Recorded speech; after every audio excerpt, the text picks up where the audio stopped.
Hi, I'm Sohee, the designer of Miss Sohee. I'm originally from South Korea and I'm currently based in London.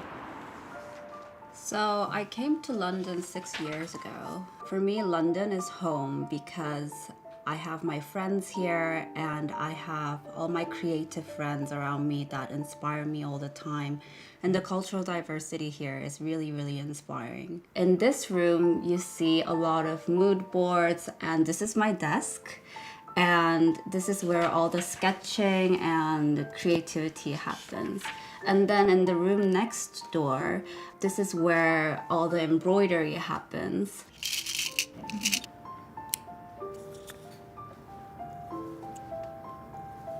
Definitely, I think embroidery is painting with beads and fabric. Yeah. Is it sewn down? No, right? But like the position of these three. So normally I always sketch and illustrate a lot before moving on to design. Sometimes I get inspired by my own drawings as well. So sketching is one of the most important stages in the process of designing.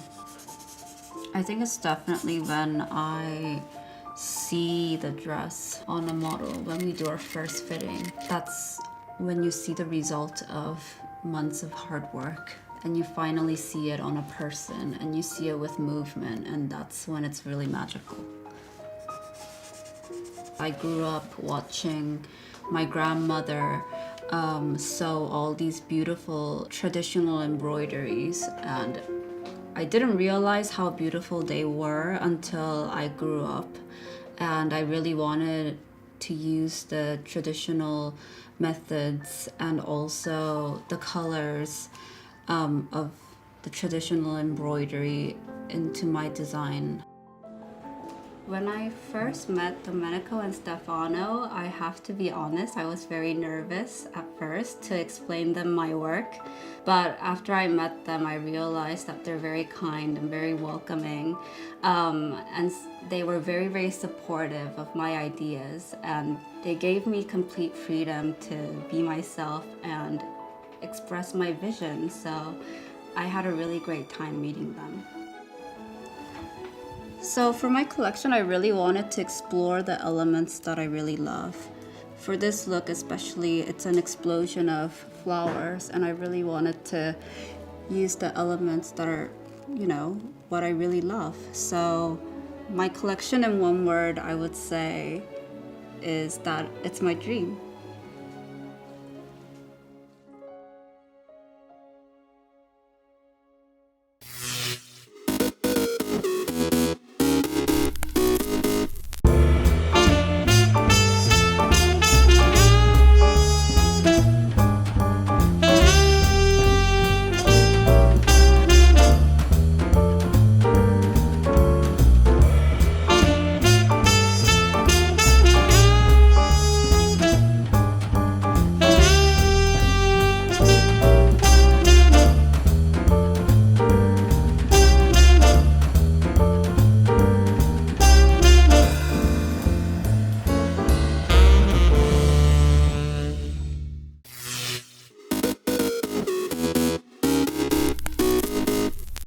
What does the Drakensberg mean to me? Well, in a word, it's widescreen. It's a cinematic landscape. It stretches from horizon to horizon. It's just huge. The mountains here are very distinctive. Their jagged peaks just pierce the horizon, and instantly you know you're in the Drakensberg because no other mountains in the world look like this. Everywhere you look, there's a great shot. The plant and animal life is amazing. I've just been stunned by the variety of birds, and there's such a sense of tranquility.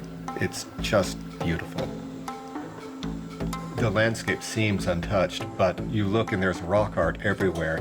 It really makes me feel connected to the people who have lived here thousands and thousands of years before. But I think it's those wide open skies of the Drakensberg that will stay with me. That's what I'm going to remember.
March 15th, 44 BC. The Ides of March in ancient Rome. That's when dictator Julius Caesar is assassinated by a group of nobles that includes Brutus and Cassius. 1965, in Washington, President Lyndon Johnson urges Congress to pass an effective voting rights bill. He adopts the anthem of the civil rights movement when he tells lawmakers, "And we shall overcome." Months later, Johnson signs the Voting Rights Act into law, enabling blacks in the South to exercise their right to vote. 2005, in New York, former WorldCom chief Bernard Ebbers is convicted of engineering the largest corporate fraud in U.S. history. He's later sentenced to 25 years behind bars. 1964. I said, get over there and answer that door. All right, love. Whatever love wants. Actress Elizabeth Taylor marries actor Richard Burton in Montreal, Canada. The tumultuous pair stay together for more than a decade. And 1956. I could have danced all night. I could have danced all night. In New York, the musical My Fair Lady, starring Rex Harrison and Julie Andrews, opens on Broadway. Today in history, March 15th. Sandy Kozel, The Associated Press.